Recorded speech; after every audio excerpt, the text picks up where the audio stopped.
民进党台南市党部的人员正无影将一地一地总统府的春联，准备要送到所有党公职的服务处来发送。迎接2024龙年的来到，今年总统甲副总统的春联贺词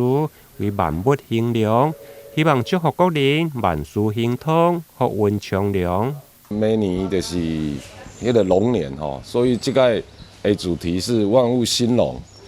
就是寓意就是讲要祝福咱的国人吼，会当事业亨通，什么事情都很兴隆繁盛。在这个新春年头咱的小英总统跟咱新上任新当选的赖清德的联名的福袋，要送给我们民众，希望大家就是讲，在新的一年事事都能顺心如意，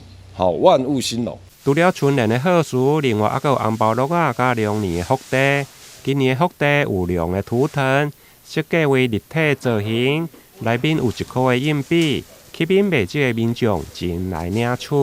蔡英文这个最后一届迄个总统来了，看着咱赖清德总统，这届这尤其是龙年大家有这个气息，就袂歹，过来赖清德遮来继续来扶持着咱蔡英文后壁遮